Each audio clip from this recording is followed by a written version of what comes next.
بسم الله الرحمن الرحيم الحمد لله رب العالمين والصلاة والسلام على سيد المرسلين وعلى آله وأصحابه الطاهرين ما دام ما في السماوات والأرضين رب اشرح لي صدري ويسر لي أمري واحلل عقدة من لساني يفقهوا قولي اللهم علمنا ما ينفعنا وانفعنا بما علمتنا وزدنا علما اللهم إنا نسألك علما ينفعنا وارفعنا اللهم إنا نسألك علما نافعا ورزقا واسعا وعملا متقبلا وشفاء من كل داء نوينا التعلم والتعليم والتذكر والتذكير والإفادة والاستفادة والحث على التمسك بكتاب الله وسنة رسوله صلى الله عليه وآله وصحبه وسلم وبعد السلام عليكم ورحمة الله تعالى وبركاته. Alhamdulillah, we thank and praise Allah subhanahu wa ta'ala for once again affording us the opportunity to acquire such knowledge that would guide us to and guide us along the straight path. Alhamdulillah, by His grace, we have reached lesson number 14, and lesson number 14 in terms of our reading of Al-Mukhtasar Al-Latif by Fadl's short abridgement. We've reached lesson number 14, and today we look at the conditions of tayammum. The author starts off by mentioning وَشُرُوطُ التَّيَمُّمِ. There are 13 conditions. Shurut is the plural of the word shart. Shart means condition. At-tayammum, the word tayammum literally means to intend. Here it refers to the dry ablution, which we discussed in lesson number 13 in terms of the integrals, in terms of the act in and of itself. Now we are looking to the conditions of tayammum. There are 13 conditions. The first condition reads as follows. It must be with turab. The word turab translates as sand. If you wanted to, the translation that I've chosen would be dust producing sand. So the sand must have dust, as we will see in a moment, bi'idhnillah subhanahu wa ta'ala. So the first issue would be it must be with turab. Why is that? لقول النبي صلى الله عليه وآله وصحبه وسلم, because of the statement of the Prophet sallallahu alaihi wasallam that reads as follows: وَجُعِلَتْ لَنَا الْأَرْضُ كُلُّهَا مَسْجِدًا. And the entire circumference of the earth, the entire face of the earth has been made for us a place suitable for praying, suitable for prostration. وَجُعِلَتْ تُرْبَتُهَا لَنَا طَهُورًا إِذَا لَمْ نَجِدْ الْمَاءَ. The Prophet sallallahu alaihi wasallam, he continues and he says, the earth found on the face of the earth, or rather the ground, the sand found on the face of the earth, that has been made for us tahuran. Now the word tahur, the root letters are tahara, which means to purify or to be pure. Tahuran means that which has a purificatory capacity. In other words, by means of it, you can, in the absence of water, or when a person is sick and unable to use water, then this sand, this dust producing sand, can serve the purpose that which water would serve in terms of enabling a person to perform the prayer or whatever requires a state of ritual purity, and Allah subhanahu wa ta'ala knows best. Let's look into some of the detail regarding this. So we've clearly established that you must perform tayammum with sand. You can't perform it with any other given substance. So the sand that we are referring to would be any color of sand. Even if the sand is burnt sand is also considered fine as long as the name does not change. On the other hand, crushed stone does not qualify, and neither does woody fragments on the face of the earth. In other words, it has to be sand. We now go, inshaAllah, bi'idhnillah subhanahu wa ta'ala, to condition number 2. We won't be able to recall all of the conditions all of the time as we usually do. Condition number 1, condition number 2, here are quite a number of conditions. So the first condition would be at-turab, it must be with sand, as per the detail explained a moment ago. Condition number 2 reads as follows: al-qasdu ila at-turab. A person must intend the sand. What is meant thereby? أن يقصد المتيمم التراب من نقل. That the person performing the dry ablution, he must intend the transfer of the sand. ولو بفعل غيره بإذنه. Even if it be that somebody else transfers the sand for him, he doesn't transfer the sand himself, he has an aide who does it for him, no problem. The important part would be that he intends the sand. This is one of the conditions. So if a person finds himself out in the desert and he's walking in the desert and he's looking for water, he doesn't find any water, then he notices that his limbs are covered with dust from the desert sand. Can he use that to perform tayammum? No, he can't. Why? Because he didn't intend the sand. In other words, the transfer of the sand onto his limbs, and Allah subhanahu wa ta'ala knows best. We now go on to condition number 3. Condition number 3 reads as follows: وَأَن يَكُونَ التُّرَابُ طَاهِرًا. That أَن يَكُونَ التُّرَابُ طَاهِرًا, that the sand that you are going to be using to perform the dry ablution, that sand must be طاهرًا, it must be pure. Why is that? Because Allah subhanahu wa ta'ala states in the Holy Quran, صَعِيدًا طَيِّبًا, that you perform the dry ablution with sa'id. The word sa'id translates as sand. Then طَيِّبًا, it must be clean. In other words, it must not be impure. فَلَا يَصِحُّ التَّيَمُّمْ بِتُرَابٍ مُتَنَجِّسٍ. As a result of that, it is not permissible to perform the dry ablution with sand that is impure. How is sand impure? بِنَحْوِ بَوْلٍ وَإِنْ جَفَى. For example, a person came along and he stood and he urinated, and that sand now is mixed with the urine.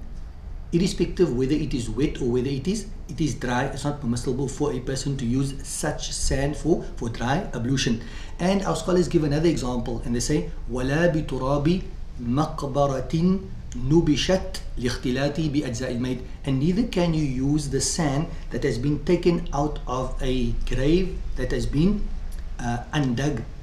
Why? Because the body parts of the deceased has integrated with that particular sand, and that's causing it to be rendered as impure, and Allah subhanahu wa ta'ala knows best. Condition number 3, the sand must be pure. We go on to condition number 4, bi'idhnillah subhanahu wa ta'ala. These are fairly simple and straightforward, as you can clearly see. Condition number 4. What is condition number 4? It reads طَهُورًا خَالِصًا عَنِ الْخَلِيطِ. So we said that the sand that you are going to be using, that dust producing sand that you're going to be using, number 1, it must be pure. Number 2, it must have the ability to purify. طهورا, it must be طهور, the ability to purify. And then خالصا عن الخليط, it must be free of being mixed with anything. And Allah subhanahu wa ta'ala knows best. We're going to look at that now very briefly. In other words, when we're saying it must be طهور, if you can just keep in mind, when we looked at wudu, we said that you're going to perform wudu with water. What must the nature of the water be? It must be pure, and it must be able to purify. So for example, if you used water either for wudu purposes or for a purificatory bath, the water that you catch from there that has already been used, can you reuse it? No, you cannot reuse it. It may be pure, but it's unable to purify.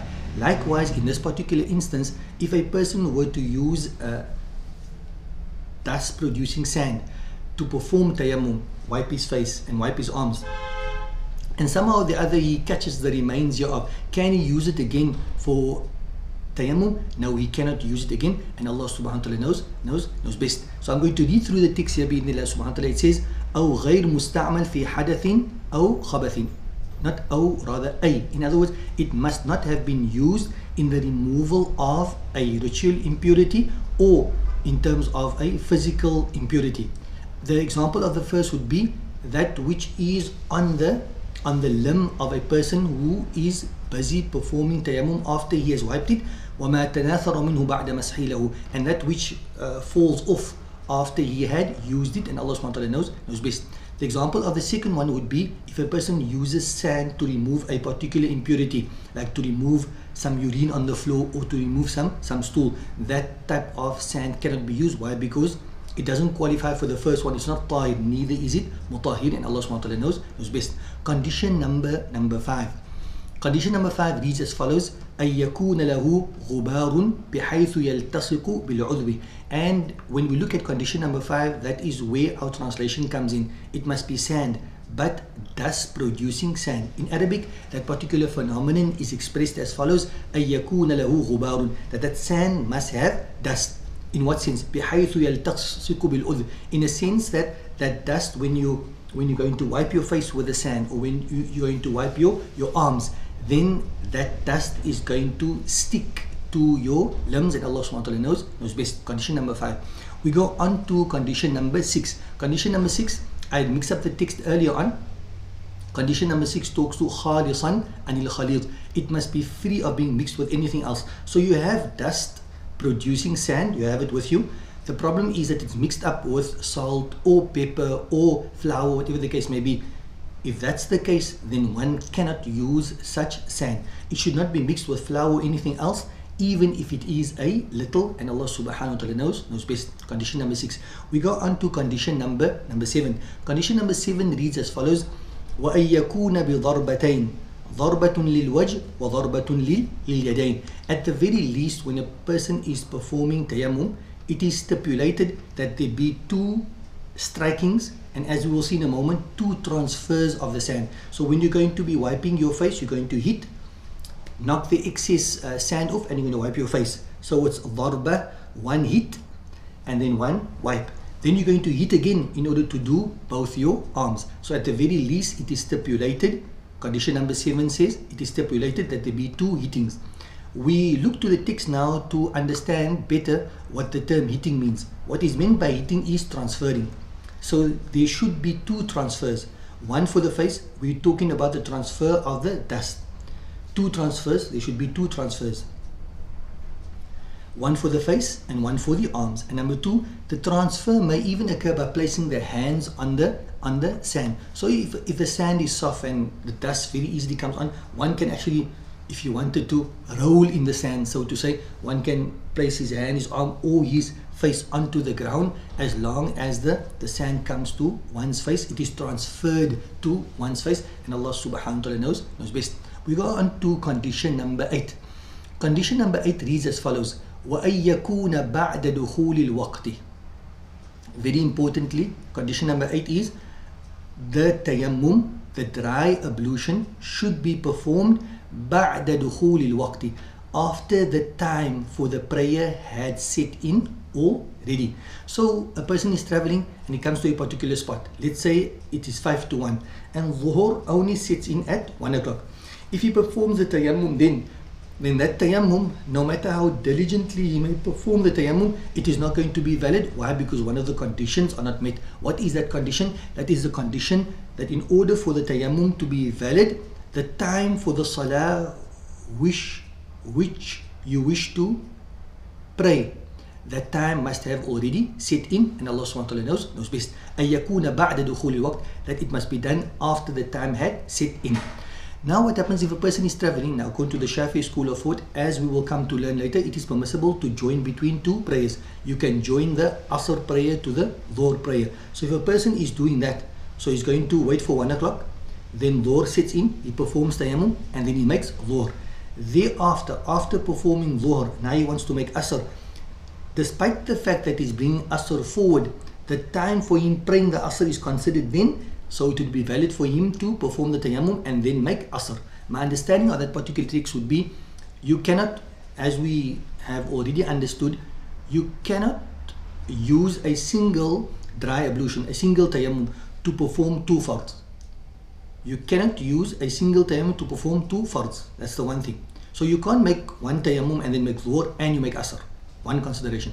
The second consideration here in terms of condition number 8 is, you can only perform tayammum after the time has set in. Now in this particular example, technically speaking, the time for Asr is yet to come. But because you brought it forward, the time to pray it has come now. So after you finish your Dhuhr, then you perform dry ablution and then you make your Asr. And Allah subhanahu wa ta'ala knows best. Condition number 8. We now look to condition number 9.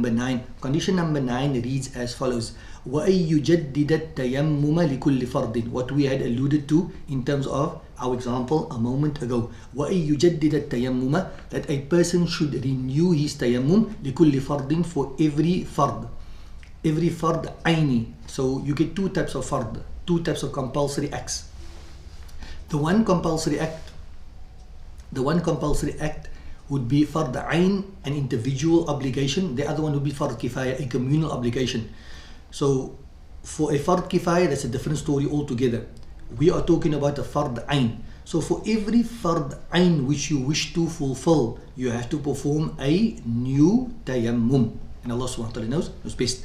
So for example, I'm going traveling, I perform tayammum for dhuhr, I'm still traveling at asr time, I still can't find water, I can't use my previous tayammum for asr as well. I cannot use the tayammum performed for dhuhr for asr. Dhuhr has its own tayammum and asr would have its own tayammum, and Allah subhanahu wa ta'ala knows best. وَأَن يُجَدِّدَ التَّيَمُّمْ لِكُلِّ فَرْضٍ. For every compulsory act you need to perform a new tayammum. It is explained as follows. For a fard salah and a fard tawaf, tajdeed, in other words a renewal is required. The same for two fard salah and the same for two fard tawaf, and Allah subhanahu wa ta'ala knows best. We now move to condition number 10. Condition number 10. Condition number 10 has a short preamble. The preamble reads as follows. I use the word exordium. I think that is the type of word that they use when you want to give like a short preamble, short introduction to the next point. So we want to give a short introduction to condition number 10. The introduction reads as follows. A person is unable to use water due to illness or simply because there is no water. Now we're looking at the latter case. He is not performing the dry ablution because of an illness. He's performing a dry ablution due to the non-existence of water. Now in that latter case, he must search for water, which is condition number 10. So a person is traveling, he needs to perform salah, he can't find water, he wants to perform tayammum. A condition that will enable him to perform tayammum would be that he must first search for the water. If he just performs tayammum without searching for the water, then the tayammum would be invalid, and as a consequence his prayer would be invalid. Let's look to that now. The text reads as follows. وَأَن يُفَتِّشَ عَنِ الْمَاءِ قَبْلَ التَّيَمُّمِ. A person should search for water prior to performing tayammum. وَبَعْدَ دُخُولِ الْوَقْتِ. Importantly, this search must be undertaken after the time has set in order for it to be valid. I'm thinking to myself that a person may search for water before and he doesn't find water, and then when the time sets in he relies on the previous search. No, that's not going to work. He must start searching for the water. He may search for the water before the time, but in order to validate his tayammum, he needs to be searching for water within the time as well. وَأَن يُفَتِّشَ عَنِ الْمَاءِ قَبْلَ التَّيَمُّمِ. A person should search for water prior to the dry ablution. وَبَعْدَ دُخُولِ الْوَقْتِ. After the time has entered. فِي رَحْلِهِ. Where does he search? He searches within his provisions. وَرَفَقَتِهِ. Amongst his companions. وَحَوَالَيْهِ. And in his immediate surroundings. And Allah subhanahu wa ta'ala knows best. So what is meant by his immediate surroundings? I think the first two, imagine you come into a stop along the road and no water. What do you have to do? You have to search for water. How do you do that? Look in the car that you are driving.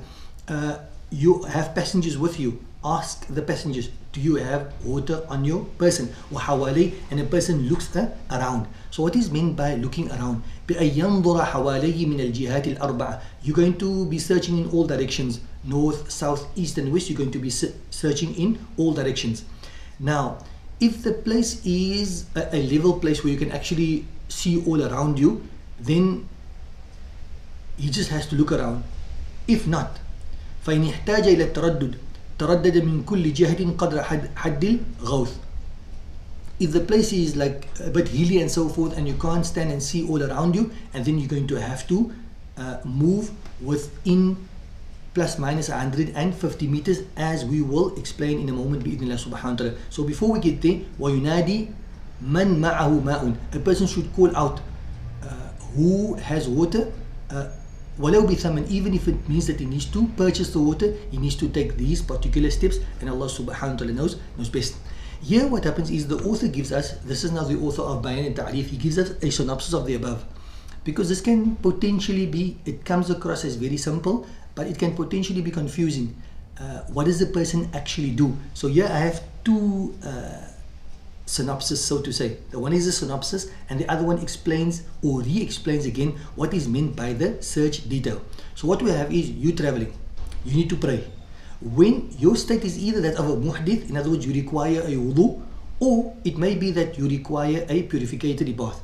If there's no water, what's going to happen? If there's no water, you're going to perform the dry ablution, which takes the place of the wudu or the ghusl. But when you come to a stop now whilst you are traveling, What is your condition? Your condition is one of two, and we look to those conditions now bi'idhnillah subhanahu wa ta'ala. So the muhdith and the junub on the one side, they are either certain that there is no water. You come to a place, you know 100% that there is no water in the immediate vicinity. Then you, or if you wanted to, they will perform tayammum without searching for water. Now, even if the certainty is as a result of an informant, a single person informs them and tells them there's absolutely no water in this particular area, in this radius, there's absolutely no water. So they're certain that there's no water. What do? They don't busy themselves with searching for the water. All they do is they perform the tayammum and they perform the salah, and Allah subhanahu wa ta'ala knows best. On the other hand, if a muhdith and a junub, you and I, we come to a stop whilst we are traveling, we require either wudu or we require a purificatory bath. Now, if they have, the muhdith and the junub, if they have dhann or shak or waham, dhann means a preponderant thought, like in all probability, or they have shak, 50-50, there may be water here, there may not be water, or they just have an idea regarding the existence of water. In all of these instances, in other words, when you don't have a certainty that there is no water here, then you're going to have to follow a particular procedure. What is that procedure? It is explained here. It is necessary to search for water for every tayammum after the time has entered, and Allah subhanahu wa ta'ala knows best. The next issue which I bring to you, and because it's in Arabic inshallah, I'm going to read and explain to you what is the search detail. You come to a place, you either, there's a probability that there's water, there's a 50-50 chance that you have water, or there's just an idea that there's going to be water, or there should be water, but you don't know. In all of these instances, you would necessarily have to search for the water after the time has set in. What is the search detail? That's basically what we present now. فَيَجِبُ عَلَيْهِمَا أَن يُفَتِّشَا فِي الْمَنْزِلِ. So this is a bit of a repetition, but I'm just sort of mentioning it so that the type of lens we have on now is the lens of searching. I want to search where's the water, so let me search now. What do you do, or what do they do? The text refers to a third person. فَيَجِبُ عَلَيْهِمَا أَن يُفَتِّشَا فِي الْمَنْزِلِ. They must search in the place where they alighted firstly. The place where they alighted in, the garage by way of example, the one stop that you are stopping by. وَعِنْدَ الرَّفَقَ الْمَنْسُوبِينَ لِلْمَنْزِلَ. And then you need to look at your traveling companions and search amongst them. إن جوز وجود الماء عندهم, if you think that they will have water, وبذلهم إياه لهما, and you also think that they will actually share the water with you, ويكفي أن ينادي, it is sufficient for a person to shout out من معه ماء يجود به ولو بثمن, who has water to make available even if he's willing to exchange that water for money, for a price. ثم ينظر حواليهما, then we've looked at the place where we alighted. We asked amongst our companions if they have water, thinking that if they have water, they would definitely either share it with us or sell it to us.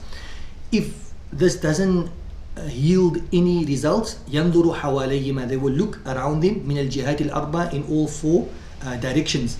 إن كان بمكان مستوٍ, if it is in a level place. فإن لم يكن بمكان مستوٍ, if it's not in a level place, what would happen now? تردد, then they will have to move around. What قدر حد الغوث, to the extent that normally a person who shout to help for, in other words, if a person is shouting for help, you will be able to hear a person from the distance. The distance given here would be 150 meters. So when you come to a place, then you will have to look within a radius in all four directions of 150 meters to see if there is water or not. And Allah subhanahu wa ta'ala knows best. We go on to the next issue, still sticking in terms of the search detail. The instance which we mentioned a moment ago would be that the person doesn't know, or he's doubting, or he has a probability that there's water. What if a person has certainty that there's water within the vicinity? He has certainty that there's water in the vicinity. Now, if it's a close vicinity, as the text now reads, if it's a close vicinity which equals to 1.5 miles, then it is necessary for the person to seek out that water, access the water, perform wudu and make his salah. If he knows that there's water, but the water is not in the close vicinity, it is far off. In other words, what is meant by far off? Plus 1.5 miles. In this particular instance, it is not necessary to seek out the water. A person may perform the dry ablution and perform his salah. This is a very simple example. If a person is stopping now for Dhuhr and making Dhuhr and Asr, he knows that if he drives on further down 100 kilometers down the line, he's going to come to a stop where there is water. Does he have to go to that place? No, he doesn't have to go to that place. He can simply perform tayammum and perform his salah, and Allah subhanahu wa ta'ala knows best. The next issue which we are talking about would be, there are certain instances wherein a person, according to the Shafi school of thought now, wherein a person would perform tayammum and perform the prayer, and he's absolved of his obligation. In other words, that prayer is ada'an, it is completed.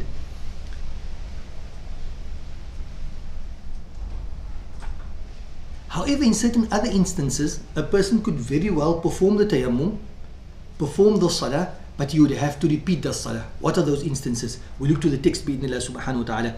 When does a person have to make qadha? That's a question. وَيَقَضِي لِفَقْدِ الْمَاءِ فِي الْحَضَرِ. A person will have to repeat the prayer when he performed tayammum, because he could not find water whilst he was resident. So that's the first instance.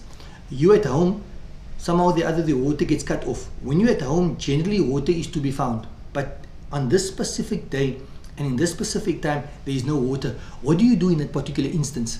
You can perform tayammum and you perform your dhuhr salah by way of example, but you will have to repeat that dhuhr prayer, and Allah subhanahu wa ta'ala knows best. Alternatively, if a person happens to be traveling, and on the travel he doesn't find water, he performs the tayammum and then he performs his salah, does he have to repeat that salah? The author, in terms of bayan wa ta'rif, says وَلَا يَقَضِي إِذَا تَيَمَّمَ لِفَقْدِ الْمَاءِ فِي سَفَرٍ. He will not redo the prayer if he had performed tayammum due to the non-existence of water whilst he was traveling, very importantly, and Allah subhanahu wa ta'ala knows best. وَالْمُرَادْ الْمَحَلْ الَّذِي يَغْلُبُ فِي فَقْدُ الْمَاءِ. What is meant is when a person performs tayammum in such a place where the default is that there's no water, then he performs tayammum and then he makes the salah, he doesn't have to repeat that particular salah, and Allah subhanahu wa ta'ala knows best. We go on to the next issue, bi'idhnillah subhanahu wa ta'ala. What if a person finds himself in a situation? We've now looked at babul wudu. Wudu must be done with water. What we refer to in Cape Town, and is the word I've been told is of origin, Turkish origin, abdastan, which means basically to put water onto your hands. So you're going to perform the wudu, you're going to make abdas. No problem. You perform the wudu, you perform your salah in the story. In the absence of water, what do you have? You are able to perform tayammum. In other words, you use now dust producing sand in order to make istibaha, to make the prayer or whatever other requires a state of ritual purity or requires tayammum. You basically perform the dry ablution and you make your salah. In certain instances it must be repeated, in other instances it doesn't have to be repeated. What happens if a person finds himself in a situation where there is no water and neither is there dust producing sand? What does a person do in that particular situation? Before we go into the detail, such a person in fiqh terminology, in fiqh jargon, is referred to as faqidut tahurain. That person who doesn't find tahurain, the two purificatory material. And what is that? Water and dust producing sand. He doesn't find either. He's referred to as a faqidut tahurain. The scholar says وَمَنْ لَمْ يَجِدْ, Fadl says وَمَنْ لَمْ يَجِدْ مَاءً وَلَا تُرَابًا. A person who does not find water, وَلَا تُرَابًا, and neither does he find dust producing sand. كَأَنْ كَانَ عَلَى قُلَّةِ جَبَلٍ. A person finds himself on top of a mountain. صَلَّى وُجُوبًا الْفَرْضَ وَحْدَهُ وَأَعَادَ. He will necessarily have to perform the fard prayer, but he will have to repeat it when he finds water again, and Allah subhanahu wa ta'ala knows best. The next issue reads as follows: tayammum due to the cold. Is it permissible for a person who wake up in the morning, it's freezing cold, minus 30 degrees? Is it permissible for a person to opt out, not perform wudu but perform tayammum, not because it's not water but because simply the water is freezing cold? What can a person do in this particular regard? The text reads وَيَجُوزُ التَّيَمُّمُ لِلْبَرْدِ. It is permissible to perform tayammum, the dry ablution, use dust producing sand, لِلْبَرْدِ, when it is very cold. إِذَا فَقَدَ ما يسخن بالماء. If a person doesn't have the utensils with which to heat the water. What are utensils? In other words, you need a pot, you need some wood, and you need a fire. So in this particular regard, if the water is cold, is unable to heat the water, Number one, أو كان لا تنفع تدفئة أعضاء بعد غسلها, or he's unable to heat the water but he's able to perform wudu in the freezing cold water and immediately thereafter heat up his limbs through a towel or through other heat mechanisms, right? أو لا يقدر عليه أو لا يقدر عليها. So let me read through the text again. بإذن الله سبحانه وتعالى. أو كان لا تنفع تدفئة أعضاء بعد غسلها أو لا يقدر عليه, or is unable to do that. So in those particular instances it would be permissible for him to perform tayammum. قال ابن حجر. Ibn Hajar basically wraps it up. So he tells us أما إذا نفعته التدفئة, if it is possible that he can perform wudu in the cold water and then heat himself up after that and all the harm of using the cold water is eliminated, أو وجد ما يسخن به, or the water is cold and he has the material with which to heat up the water, أو لم يخف ما ذكر, or he doesn't apprehend any of the harms which were mentioned previously, فإنه لا يتيمم. In these instances he will not perform tayammum, إذ لا ضرر حينئذ, because there is no harm and Allah subhanahu wa ta'ala knows best. So is a person licensed, is he able to perform tayammum as opposed to wudu when the water is freezing cold? Yes, absolutely, it would be permissible with the conditions mentioned.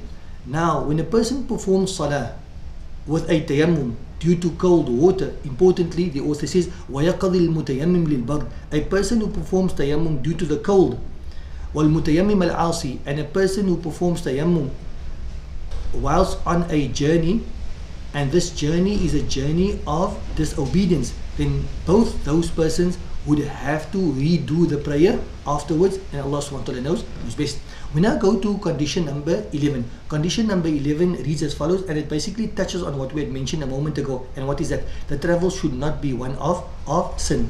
And the reason for that simply would be لأن الرخص لا تناط بالمعاصي, because dispensations are not tied into sins. هذا إذا كان الفقد شرعا.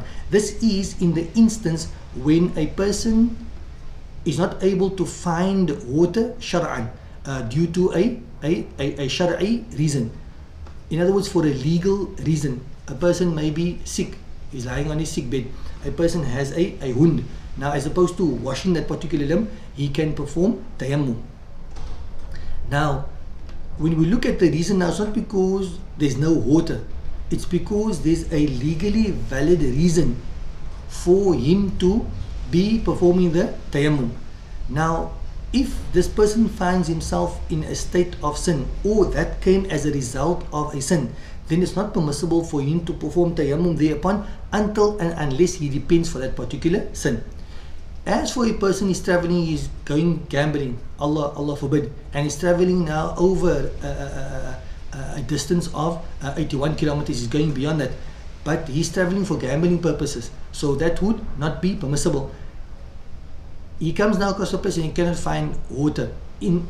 As regards to that particular person, it is permissible for him to perform tayammum and to make the salah, but he's going to have to repeat the salah, and Allah subhanahu wa ta'ala knows best. That's the difference between the two examples which were mentioned. The last two conditions we're going to do now, bi'idhnillah subhanahu wa ta'ala, it is condition number 12 and condition number 13. It reads as follows. Condition number 12 is a person needs to remove all impurities prior to performing tayammum, and condition number 13 is to ascertain the qibla prior to tayammum according to Ibn Hajar as opposed to Imam al-Ramli. We, in our next lesson bi'idhnillah subhanahu wa ta'ala, which is lesson number 15, we are going to be dealing with the issue of hayd bi'idhnillah subhanahu wa ta'ala. Till we meet again, barakallahu fikum jami'an, rabbana zidna ilma, may Allah increase us in beneficial knowledge. Barakallahu fikum, wassalamu alaikum wa rahmatullahi ta'ala wa barakatuh.